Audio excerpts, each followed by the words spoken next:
Delhi NCR में भूकंप के तेज झटके, रिक्टर स्केल पर 4.8 मापी गई तीव्रता। गुरुग्राम के आसपास था भूकंप का केंद्र।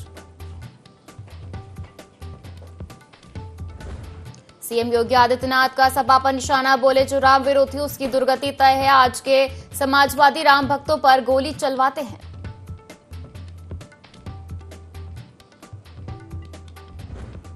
सीएम योगी आदित्यनाथ का गोरखपुर दौरा, गुरु पूर्णिमा पर गोरखनाथ मंदिर में की पूजा अर्चना। नाथ संप्रदाय के गुरुओं को अर्पित की श्रद्धांजलि।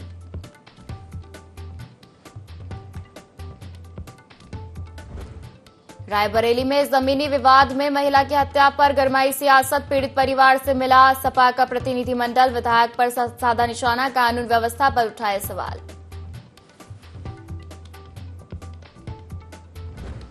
सपा पर बरसे बीजेपी प्रदेश अध्यक्ष भूपेंद्र चौधरी, बोले सपा राज में होती थी थानों की नीलामी, जातिवाद की राजनीति करते हैं सपा। बिहार चुनाव में मतदाता सूची को लेकर विपक्ष को घेरा।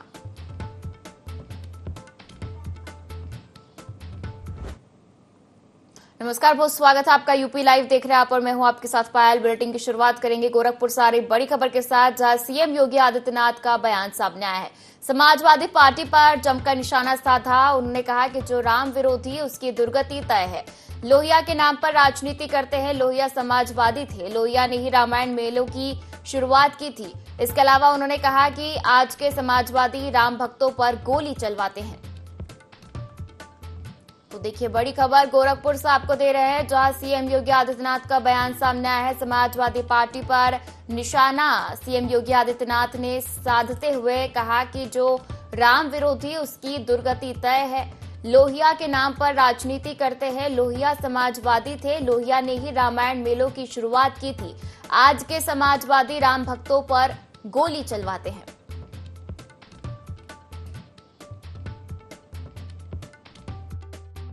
का प्रचलन शुरू किया था डॉक्टर लोहिया ने। वे समाजवादी थे। आज के समाजवादी राम भक्तों पर गोली चलाते हैं, लेकिन लोहिया का नाम जपते हैं। जब व्यक्ति का आचार और विचार में समन्वय नहीं होता है तो उसकी दुर्गति होती है, और जो राम का विरोधी है उसकी तो दुर्गति हमेशा होनी ही होनी है। उसको सफलता नहीं मिल सकती है, उसको सदगति भी नहीं मिल सकती है। और देश में आज गुरु पूर्णिमा का त्योहार मनाया जा रहा है। इसी बीच यूपी के मुख्यमंत्री योगी आदित्यनाथ गोरखपुर दौरे पर है, जहां उन्होंने गोरखनाथ मंदिर में पूजा अर्चना की और अपने गुरुदेव दादा गुरु स्वर्गीय महंत दिग्विजय नाथ और नाथ संप्रदाय के सभी गुरुओं को श्रद्धांजलि अर्पित की। साथ ही गोरखनाथ मंदिर में गुरु पूर्णिमा पर विशेष भव्य अनुष्ठान सुबह से ही शुरू हुआ है।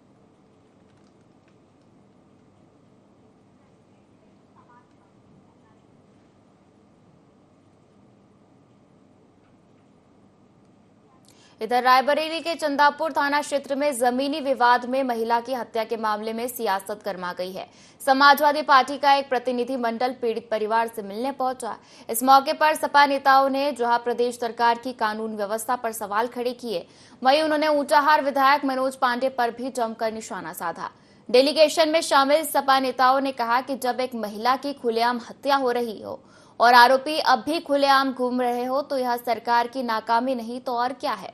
उन्होंने कहा कि अपराधियों के हौसले इतने बुलंद हैं।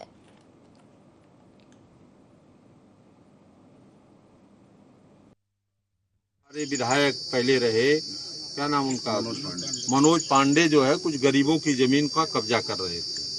तो मैं ही आया था, तो मैंने रिपोर्ट दिया था कि अराजी नंबर फला इनका बैनामा है और फला नंबर इनका बैनामा, फला नंबर इनका बैनामा, इनकी ये बाउंड्री, इनकी ये बाउंड्री, बाउंड्री के ऊपर जो है ये मिट्टी डाल करके नाजायज कब्जा कर रहे हैं। तो उसमें संज्ञान जो है प्रशासन ने लिया, खाली कराया उनसे। जो है हम पूरा आश्वासन दे रहे हैं कि आपके साथ हम लोग हैं और जो भी पीड़ित परिवार को जहां भी जरूरत पड़ेगी उसकी हम लोग मदद करेंगे। और खबरों में आगे बढ़ेंगे, जहां बीजेपी प्रदेश अध्यक्ष भूपेंद्र सिंह चौधरी उन्नाव दौरे पर रहे, जहां उन्होंने शिक्षक सम्मान समारोह में शिरकत की। इस दौरान भूपेंद्र सिंह चौधरी ने सपा प्रमुख अखिलेश यादव पर जमकर निशाना साधा। साथ ही बिहार चुनाव में मतदाता सूची को लेकर चले विवाद पर विपक्ष को जमकर घेरा। उन्होंने कहा कि सपा शासनकाल में उत्तर प्रदेश में थानों की नीलामी होती थी और अपराध चरम पर था। आज भाजपा सरकार में अपराधी जेल में है और प्रदेश में अपराध लगभग समाप्त हो चुके हैं। इटावा में कथावाचक के साथ हुई घटना पर चौधरी ने दुख जताया और कहा कि यह सभ्य समाज के लिए शर्मनाक है। उन्होंने सपा पर आरोप लगाया कि वह जातिवाद और भेदभाव की राजनीति करते हैं। समाजवादी पार्टी का एजेंडा समाज को जाति के नाम पर बांटना और विभाजन करना है।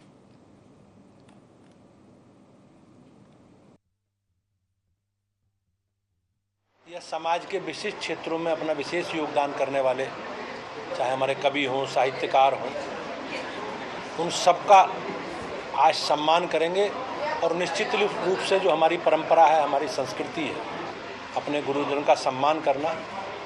और आज पार्टी ने पूरे देश भर में इस विधा को आगे बढ़ाने का काम किया है। समाजवादी पार्टी के लोग इस तरह के तत्वों का समर्थन करना बंद करें, वोट की राजनीति करना बंद करें। देश की और समाज के हित की राजनीति हम सब लोगों को करनी चाहिए। समाजवादी पार्टी केवल समाज में अनिश्चितता का वातावरण पैदा करके अपना राजनीतिक एजेंडा सेट करना चाहते हैं, लेकिन प्रदेश की जनता समाजवादी पार्टी के चरित्र को समझ चुकी है। और खबरों में आगे बढ़ेंगे, जहां उत्तराखंड के मुख्यमंत्री पुष्कर सिंह धामी उत्तर प्रदेश के बिजनौर पहुंचे, जहां उन्होंने प्रदेश भाजपा महामंत्री संगठन धर्मपाल सिंह की माता के निधन पर श्रद्धांजलि दी। भाजपा के प्रदेश महामंत्री संगठन धर्मपाल सिंह बिजनौर के गांव हरनांगला के रहने वाले हैं। उत्तराखंड के सीएम के पहुंचने पर सुरक्षा व्यवस्था के कड़े इंतजाम किए गए।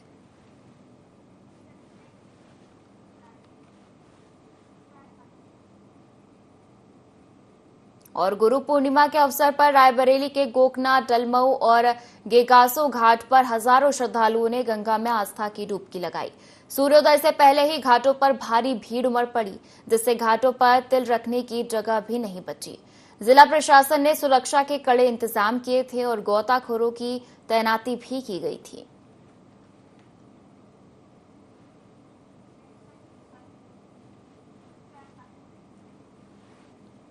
और खबर मुरादाबाद से है, जहां मुरादाबाद रामपुर हाईवे पर कावड़ मार्ग में संचालित नीलकंठ फैमिली ढाबा के नाम से वर्षों से संचालित रेस्टोरेंट विवादों में घिर गया है। सीएम योगी आदित्यनाथ के निर्देश पर डीएम के आदेश से खाद्य सुरक्षा विभाग की टीम कावड़ मार्ग पर होटलों और ढाबों की जांच कर रही थी। इस दौरान मुंडा पांडे थाना क्षेत्र में नीलकंठ फैमिली ढाबा का निरीक्षण किया गया।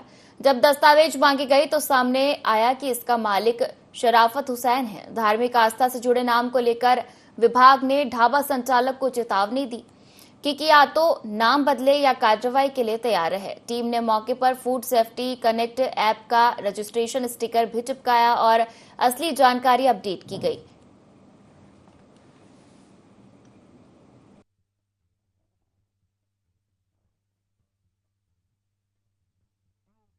स्टेशन है इनका, जो है फूड सेफ्टी कनेक्ट ऐड यहाँ चिपकाया गया। यहाँ नीलकंठ ढाबा है और इनके प्रोप्राइटर शराफत है। तो इनको बता दिया गया कि अपना या तो उस नाम को चेंज करें और या तो बंद करें।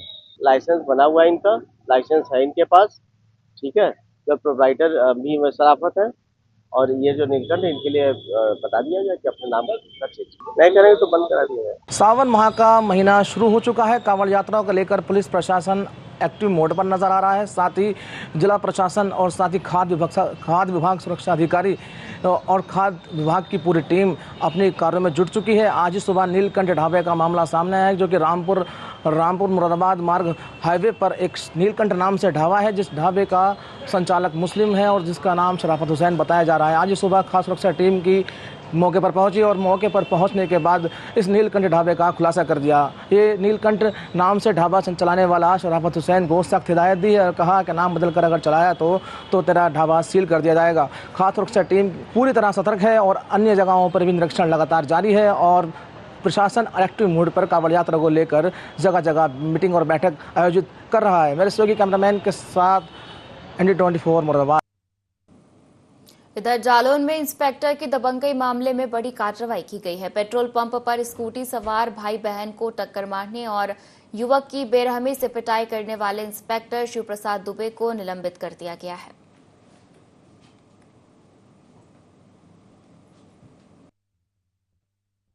एक व्यक्ति द्वारा पुलिस कार्यालय में उपस्थित होकर स्वयं के साथ एक पुलिसकर्मी द्वारा दुर्व्यवहार किए जाने के संबंध में प्रार्थना पत्र दिया गया था।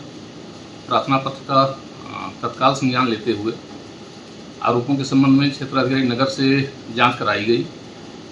जांच में प्रथम दृष्टया आरोप सही पाए जाने पर पुलिस अधीक्षक महोदय द्वारा संबंधित इंस्पेक्टर को तत्काल निलंबित करते हुए उनके विरुद्ध विभागीय कार्रवाई के आदेश दिए गए हैं। आम जनता के साथ किसी तरह के दुर्व्यवहार की शिकायत मिलने पर भविष्य में भी संबंधित कर्मी के विरुद्ध कड़ी कार्रवाई की जाएगी। और खबर हमीरपुर से है, जहां सरीला विकासखंड क्षेत्र के हरसुंडी गांव में महज 4 घंटे की बारिश ने शासन के तमाम वादों की पोल खोल कर रख दी। बारिश के चलते गांव के 3 घर जमींदोज हो गए। गरीब परिवारों का खाने पीने का सामान तो बहा ही, साथ ही रहने का आशियाना भी छिन गया। ग्रामीणों ने बताया कि खनन माफियाओं ने गांव के अंदर से आने जाने का रास्ता बनाया है। दिन रात धड़ल्ले से ओवरलोड ट्रकों को निकासी होती रहती है, जिससे गांव के पास बनी पुलिया टूट गई थी। बरसात में पुलिया से होकर गुजरने वाला पानी गांव की तरफ आकर भर गया। देखते ही देखते हालत बेकाबू हो गई और सरकार की वादा खिलाफी के लिए ग्रामीण आवाज उठाने को मजबूर हो गए। फिलहाल अब यह देखने वाली बात होगी कि कुदरत के कहर और सिस्टम के भेंट चढ़े गरीब परिवार को कब तक आशियाना मिल पाता है।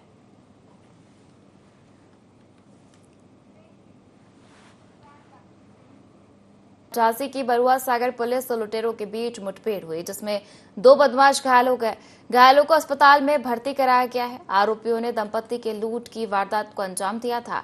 फिलहाल पुलिस ने 2 फरार बदमाशों की तलाश शुरू कर दी है।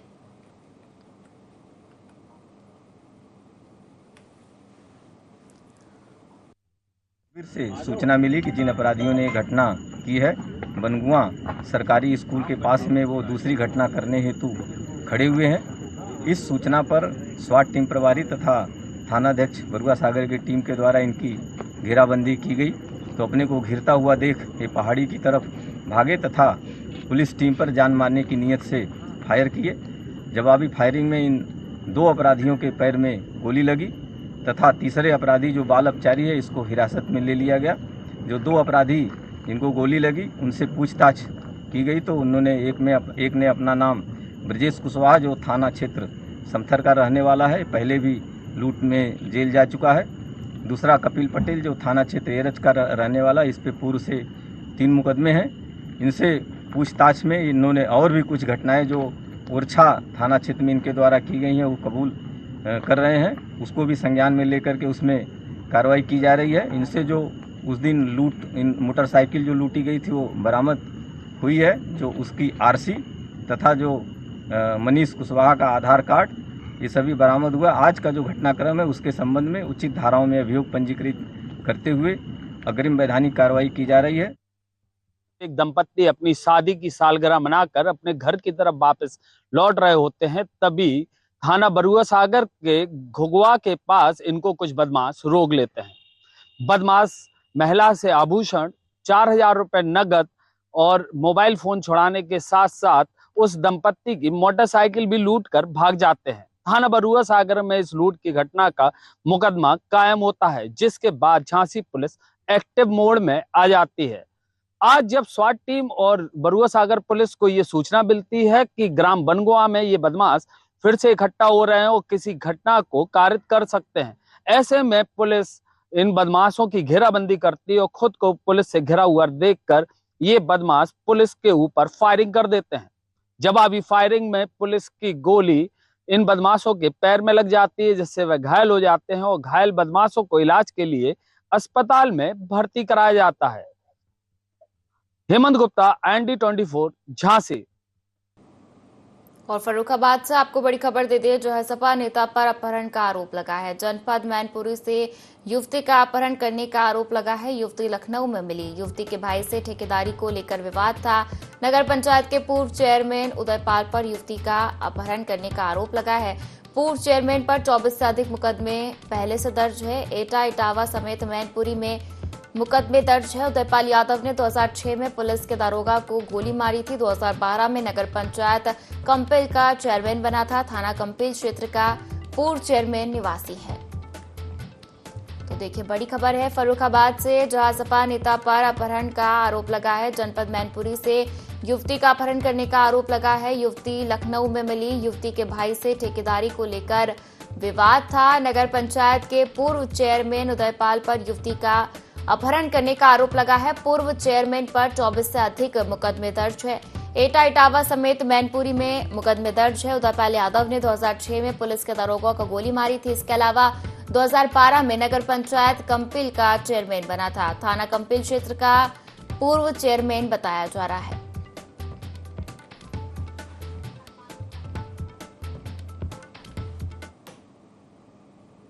और चलिए अब अगली खबर का रुख करेंगे, जहां गदनपुर गांव में धर्म परिवर्तन को लेकर विवाद खड़ा हो गया है। गांव के रहने वाले निवाजी लाल पर आरोप है कि उन्होंने 8 साल पहले इस्लाम धर्म अपना लिया और अब गांव के लोगों पर धर्म परिवर्तन का दबाव बना रहे हैं।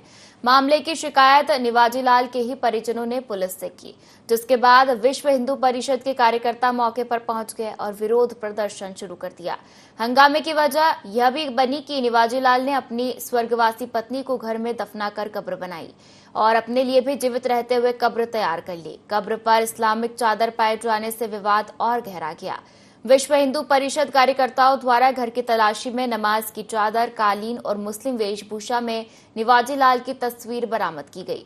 पुलिस ने सभी सबूतों को कब्जे में लेकर जांच शुरू कर दी है। स्थानीय मुस्लिम समुदाय के सदस्य हसन खान ने पुष्टि की कि निवाजी लाल पिछले काफी समय से इस्लाम धर्म को मानते आ रहे हैं। फिलहाल पुलिस पूरे मामले की गहन जांच कर रही है।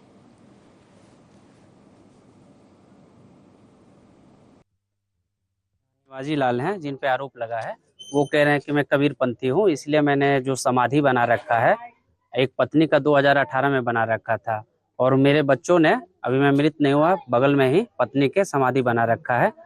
और इनके घर में कुछ इस्लाम से संबंधित जो कपड़े वपड़े हैं बता रहे हैं मिला है। मेरे द्वारा पूछे जाने पे कि मौलवी से बात हुई थी तो कहा था कि बच्चे अगर बीमार उमार हो तो उनके ऊपर रख दो तो सही हो जाते हैं, जबकि उनका कहना है कि मैं हिंदू धर्म ही अभी कबीरपंथी हूँ, मैं मुसलमान धर्म में परिवर्तन नहीं हुआ है मेरा कोई। गदनपुर गांव में एक प्रजापति परिवार जो कि पेशे से शिक्षक भी है, उनका एक बेटा सब इंस्पेक्टर और एक बेटा एलआईसी में काम करता है।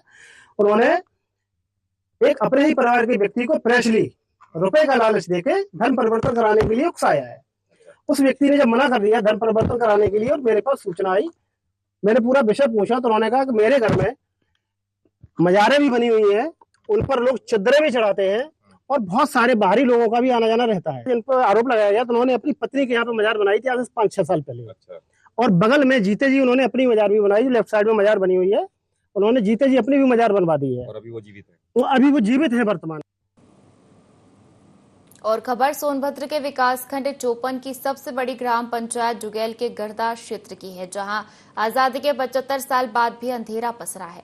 यहां के लोग अभी भी मूलभूत सुविधाओं से वंचित है। स्थानीय लोगों ने अधिकारियों से बिजली की मांग की, जिसके बाद सरकार ने सौर ऊर्जा पैनल बांटकर खानापूर्ति की, जो किसी काम की नहीं है। विडंबना यह है कि बिजली के तार बिछाए बिना ही मीटर लगा दिए गए। समस्या के समाधान के लिए ग्रामीणों ने कई बार प्रयास किए, लेकिन मामले में प्रशासन ने कोई संज्ञान नहीं लिया है।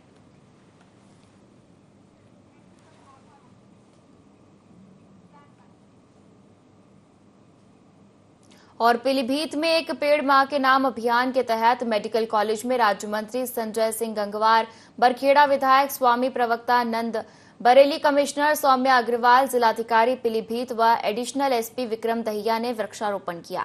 कॉलेज के सभी छात्र छात्राओं से अनुरोध किया गया कि ज्यादा से ज्यादा पौधे लगाएं ताकि वातावरण को शुद्ध रखा जा सके। जिले की प्रत्येक पंचायत में लगभग 3000 पौधे भेजे गए, तो वहीं जिले में 40 लाख पौधे लगाने का लक्ष्य है।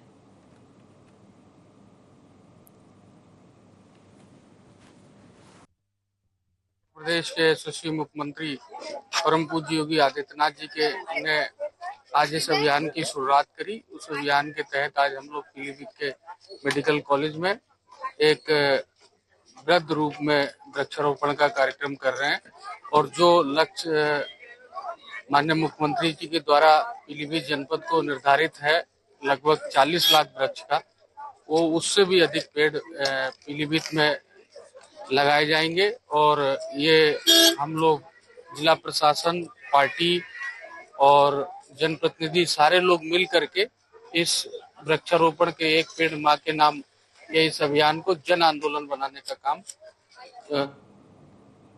और खबरों में आगे बढ़ेंगे, जहां महामंत्री बीसी शर्मा के आह्वान पर मुरादाबाद मंडल की सभी शाखाओं में भोजन अवकाश के समय गेट मीटिंग आयोजित की गई। इस दौरान ओपीएस बहाली, 8वां वेतन आयोग जैसी प्रमुख मांगों पर चर्चा की गई। मुरादाबाद रेलवे स्टेशन पर हुई संयुक्त बैठक में 300 से अधिक कर्मचारियों ने भाग लिया। वक्ताओं ने चेताया कि यदि मांगे नहीं मानी गई तो बड़ा आंदोलन किया जाएगा। बैठक में लोको स्टेशन, कैरेज लेखा और डीआरएम ऑफिस शाखा के पदाधिकारियों ने बढ़ चढ़कर हिस्सा लिया।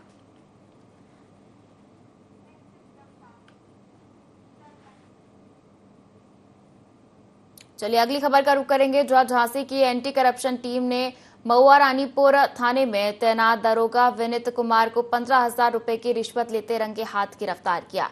दरोगा ने अभिषेक यादव से मारपीट कर केस में धारा बढ़ाने के नाम पर 40,000 रुपए की मांग की थी। परेशान होकर पीड़ित ने एंटी करप्शन टीम से शिकायत की थी, जिसके बाद गरौठा चौराहे पर जैसे ही दरोगा ने रिश्वत ली, टीम ने उसे दबोच लिया।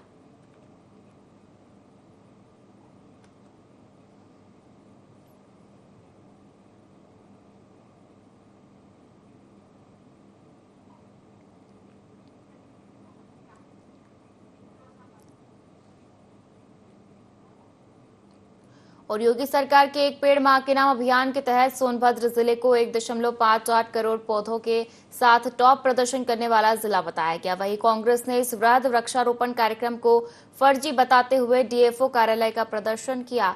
कांग्रेस नेता आशुतोष ने जियो टैगिंग, पिछले वर्षों में लगे पौधों की स्थिति और पेड़ कटाई बढ़ोतरी का वास्तविक डेटा सार्वजनिक करने की मांग की।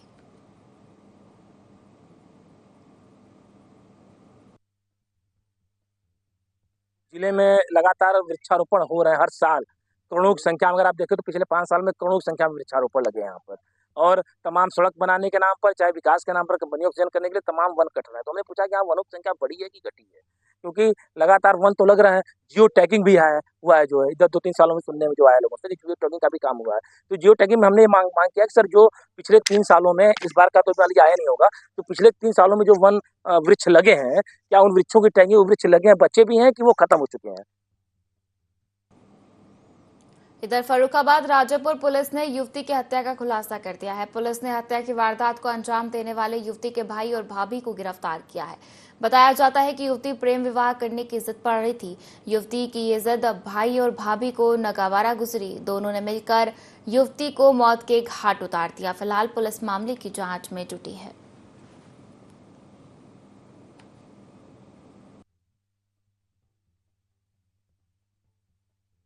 गढ़िया ग्राम है, थाना क्षेत्र राजेपुर में। वहाँ एक अज्ञात महिला का शव मिला था। उस पर तत्काल उच्च अधिकारीगण मौके पर पहुँचे, फॉरेंसिक टीम पहुँची और जो इम्पोर्टेंट साक्ष्य थे वो कलेक्ट किए गए, पूछताछ की गई। तो उसने बताया कि सुबह ये महिला गई थी, अपने अकेले गई थी कॉलेज की बात करके। अन्य साक्ष्य इकट्ठे किए गए तो ये बात संज्ञान में आया कि जो महिला है इसका उसी के गाँव में किसी लड़के से संबंध था, उससे शादी करना चाहती थी। घर वाले इसका विरोध करते थे। इसी बात को लेके उसका भाई और उसकी भाभी जो मृतका है उसका ससुराल राजेपुर थाना क्षेत्र में है, उसको लेके वहाँ से चले और ला के मोहम्मदपुर गढ़िया में पहले समझाने का प्रयास किए कि तुम वहाँ शादी मत करो। जब नहीं मानी तो वहीं गमछा से गला दबा के हत्या कर दिया। दोनों को गिरफ्तार किया गया है, दोनों अभियुक्तों को। और खबर जालौन से है, जहां दिव्यांग स्वाति सिंह ने अंतर्राष्ट्रीय बैडमिंटन टूर्नामेंट में खिताब जीतकर इतिहास रच दिया है। लखनऊ की छात्रा स्वाति ने युगांडा की राजधानी कंपाला में आयोजित युगांडा इंटरनेशनल टूर्नामेंट 2025 में स्वर्ण, रजत और कांस्य पदक जीता है। जीत के बाद स्वाति जालौन पहुंची तो वहां लोगों ने उनका भव्य स्वागत किया। इसके अलावा जिला प्रशासन, शिक्षकों, समाज सेवियों और जनप्रतिनिधियों ने भी बधाई दी है। स्वाति ने अपनी सफलता का श्रेय अपने परिवार, कोच और विश्वविद्यालय को दिया। स्वाति कहती है कि यह मेरी पहली बड़ी अंतर्राष्ट्रीय सफलता है, लेकिन मेरा लक्ष्य एशियन गेम्स और पैरालंपिक्स में देश के लिए स्वर्ण पदक जीतना है। मैं और अधिक मेहनत करके भारत का नाम रोशन करना चाहती हूँ। उन्होंने अपनी सफलता का श्रेय अपने परिवार, कोच और विश्वविद्यालय को दिया है। स्वाति की ये सफलता लोगों के लिए प्रेरणा स्रोत बन गई है। शारीरिक कमजोरी कभी भी सफलता के आड़े नहीं आ सकती। अगर मन में कुछ करने का जुनून हो तो कोई भी लक्ष्य असंभव नहीं है। हांडा इंटरनेशनल टूर्नामेंट था ये, जिसमें हमने 3 मेडल जीते हैं। सिंगल में सिल्वर मेडल है मेरा, डबल में गोल्ड मेडल है एंड मिक्स डबल में मेरा ब्रॉन्ज मेडल है। इसमें हमारी बहुत लोगों ने मदद की है, जैसे हमारे पत्रकार भाइयों ने मदद की है, डीएम सर ने हमारी बहुत मदद की है और हमारे जो समाज सेवी भाई हैं उन्होंने हमारी बहुत मदद की है, तभी हम ये इंटरनेशनल टूर्नामेंट खेल पाएंगे। 2026 में एशियन गेम होने वाले हैं, जिसके लिए हमें और कुछ इंटरनेशनल टूर्नामेंट खेलने होंगे, वह उसी की तैयारी चल रही है। और इस बुलेटिन में फिलहाल इतना ही। आप बने रहिए IND24 के साथ। नमस्कार।